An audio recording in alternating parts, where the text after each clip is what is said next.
आखिर भगवान श्री कृष्ण ने धर्म पथ के लिए अर्जुन को ही क्यों चुना, कर्ण को क्यों नहीं। आज के इस वीडियो में यही सब जानेंगे। तो चलिए हम वीडियो शुरू करते हैं और आपसे आग्रह करते हैं कि नीचे दिए गए कमेंट बॉक्स में सबसे पहले राधे राधे लिखकर, अभी तक आपने हमारे चैनल को सब्सक्राइब नहीं किया है तो प्लीज़ हमारे चैनल को सब्सक्राइब कर ले। दोस्तों, महाभारत को 5000 साल बीत गए। नर नारायणी रूप भगवान श्री कृष्ण वैष्णो धाम चले गए। धर्म की अधर्म पर विजय हुई, लेकिन आज भी कई सारे सवाल हैं जो पीछे रह गए।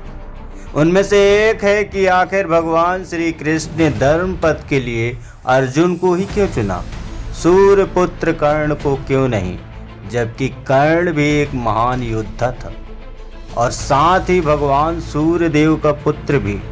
तो देवताओं के इस संत को भगवान श्री कृष्ण ने क्यों नहीं चुना।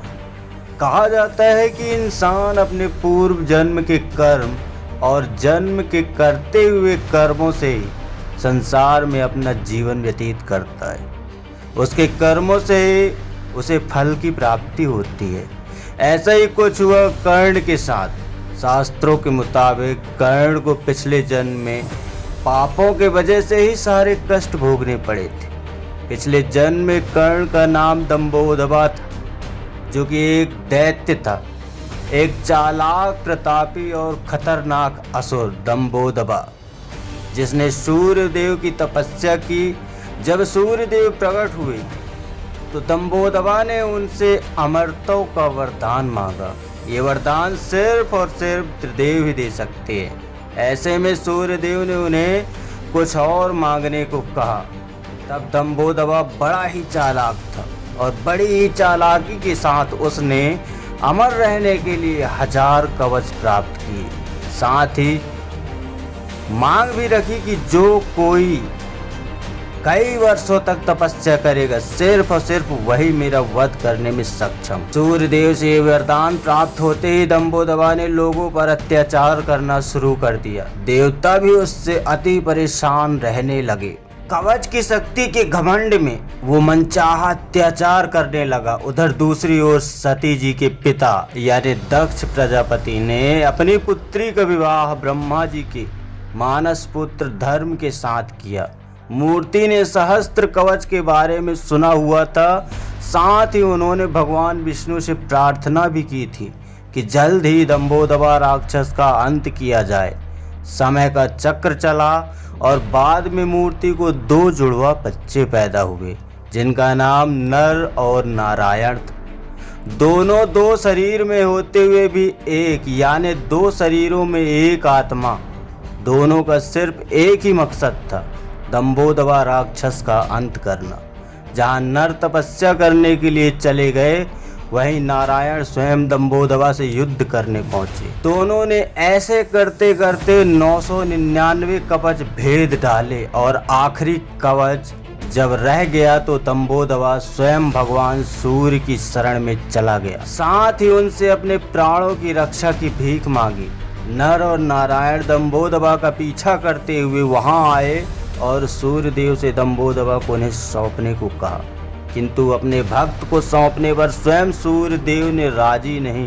तब नारायण ने अपने कमंडल से जल लेकर सूर्य देव को श्राप दिया कि आप इस असुर को उसके कर्म फल से बचाने का प्रयास कर रहे हैं, जिसके लिए आप भी इसके पापों के भागीदार हुए और आप भी इसके साथ जन्म लेंगे।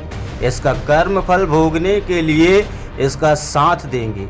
इसके साथ ही त्रेता युग समाप्त हुआ और द्वापर युग प्रारंभ हुआ। समय के कई सारे फेरों के बाद कुंती जी ने अपने वरदान को जांचते हुए सूर्य देव का आवाहन किया और तब उन्हें प्राप्त हुआ कर्ण, जो कोई और नहीं स्वयं दंभोदभा राक्षस ही था, जिसके पास वो आखिरी कवच बचा था, जिसको स्वयं दंभोदभा ने भगवान सूर्य से मांगा था। वहीं दूसरी ओर नर और नारायण के रूप में स्वयं जन्म लिया अर्जुन और श्री कृष्ण ने। कर्ण के भीतर जो सूर्य का अंश था, वही उसे तेजस्वी और वीर बनाता था, जबकि उसके भीतर दंभोदभा भी होने के कारण उसके कर्म फल उसे अनेकों एक अन्याय और अपमान मिलते रहे। उसके अंदर का जो दैत्य जिसने द्रौपदी के चीरहरण में कुछ नहीं बोला, वनवास के बाद भी पांडवों को उनका राज्य लौटाने में दुर्योधन का साथ दिया। 16 साल के बालक अभिमन्यु को कई सारे अनेकों योद्धाओं के साथ घेर कर पराजित कर मार डाला और ऐसे ही अनेक अधर्म करने को प्रेरित करता रहा। आखिरी कवच वही था जिसे स्वयं कर्ण अपने साथ लेकर पैदा हुआ था। इंद्रदेव ने बड़ी चालाकी से उस कवच को भी मांग लिया। स्वयं महाभारत के युद्ध के मैदान में अर्जुन द्वारा कर्ण मारा गया। यही एक मुख्य वजह थी जिसके कारण भगवान श्री कृष्ण ने अर्जुन को चुना, कर्ण को नहीं, क्योंकि दोनों साक्षात नर और नारायण के ही अवतार थे। क्या ऐसी कोई बात भी थी जिसके कारण श्री कृष्ण ने कर्ण को नहीं चुना? और यदि है तो आप हमें कमेंट में लिखकर जरूर बताएं। वीडियो अच्छा लगा हो तो वीडियो को लाइक कर, शेयर कर, चैनल सब्सक्राइब कर, जोर से बोले राधे राधे।